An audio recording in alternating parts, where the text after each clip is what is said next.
Well, welcome everybody back to the Flying Doghouse. It's been a minute. We've had the flu. We're still trying to get over the flu. So wash your hands. Get your vaccine.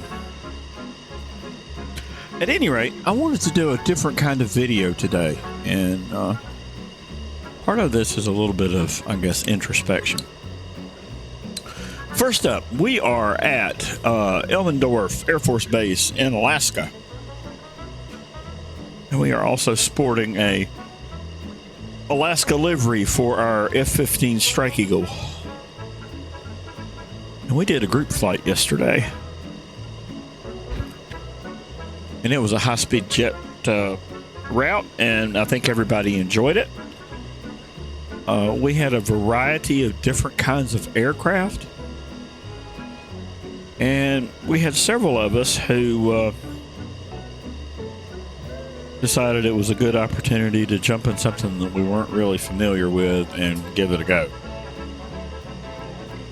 So I recently ended up having to reload both Microsoft Flight Sim 2020 and 2024.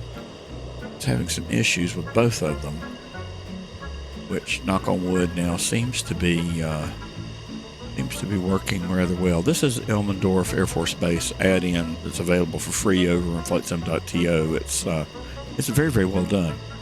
Installed it today, so it's very cool. Adds some immersion here to the environment.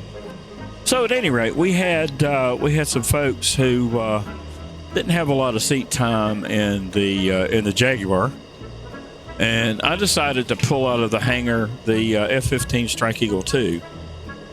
I think folks who are familiar with me and the channel know how much I harp on making sure that you're prepared for a flight. And yesterday, I was not. So, a couple of things into that. One, I did not spend enough time making sure that my controls were working in Microsoft Flight Sim 2020. So I was having problems with flaps and with speed brakes, and one of the airfields that we decided that we were going to land on for our mid-flight stop was somewhere in the neighborhood of about 4,000 feet. So I botched the landing, partly because I had not been in the Strike Eagle in a very long time. So that's one. That's my fault. Number two, the controls just went to poo. And it's very, very difficult to try to land a high-speed jet on a 4,000-foot runway with no speed brakes and flaps that aren't deploying. So I ended up not making the landing, which, that's fine. I mean, this is not a perfection contest. This is supposed to be fun. So, that particular part of the flight wasn't fun. The rest of it was just fine. But there were also a number of folks who tried to take off from that airfield with a Jaguar and just could not get off the ground. So we had several folks in the trees. So I guess that said, what lesson did I learn? Well, I learned, number one, that you don't fly an F-15 the way you fly an F-16. Duh. I know, right? They handle very, very differently. And I should have spent, some seat time getting ready for the flight yesterday. And I didn't. So, I guess that's part of it. The other part of it is, quite frankly, part number two. Don't let your ego get in the way, right? We can try to make this into a contest, a comparative, whatever. We're all in the sim doing what we want to do for a variety of different reasons. We bring a variety of different levels of experiences to the table. And sometimes I take flight simming a whole lot more serious than others. And coming off of the flu, I just wanted to get in an airplane and fly. I wanted to go low and fast And the F-15 Strike Eagle just seemed to be the way that I should go. Well, it would have been fine had I gone to either one of the Air Force bases in Alaska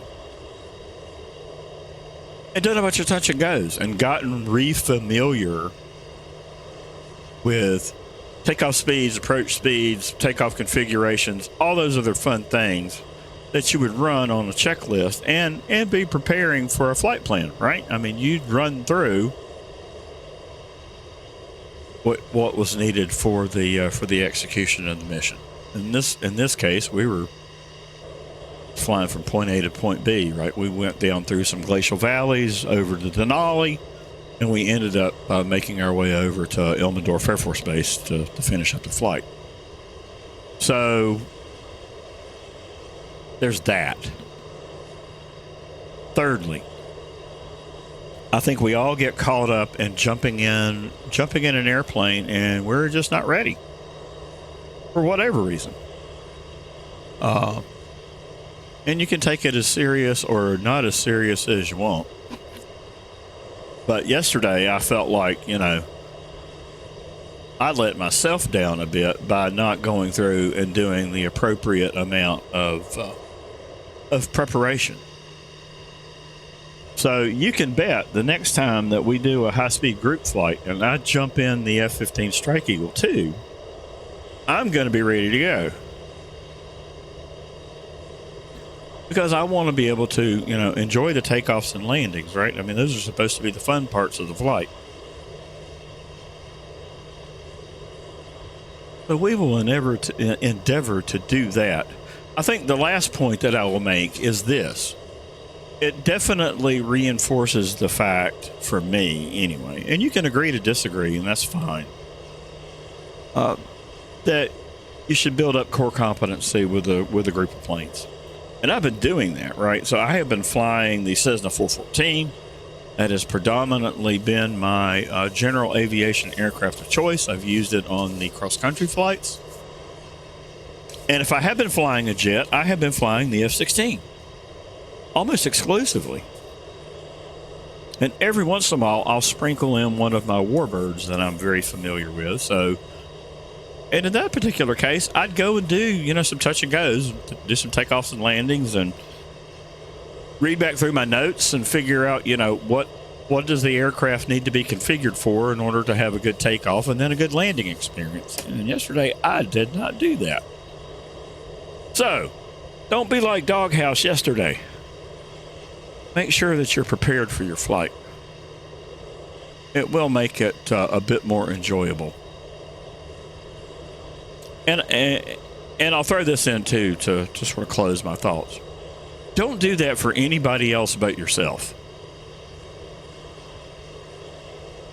Flight simming is supposed to be fun. It's also supposed to be a learning experience. And I learned some stuff yesterday.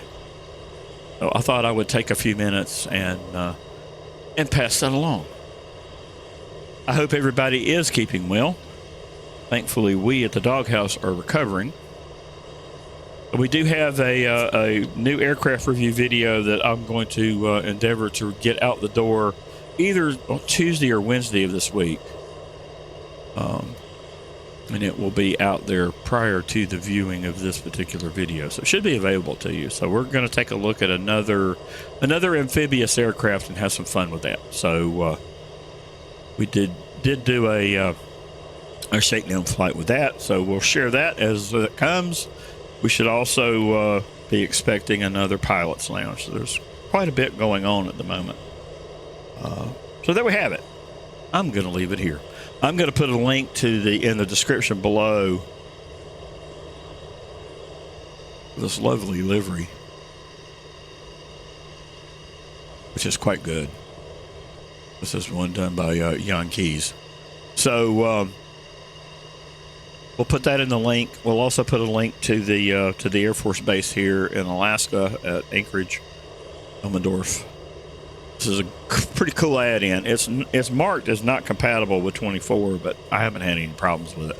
Obviously, you're going to see some level of detail kinds of things going on, but that particularly did not bother me as I was flying in and out of here, trying to get reacquainted with this bird. But there we go. Hope everybody's keeping well. Please like and subscribe. Love to have you as a channel member. Be looking for some more content this week. Until next time, folks. Cheers, y'all.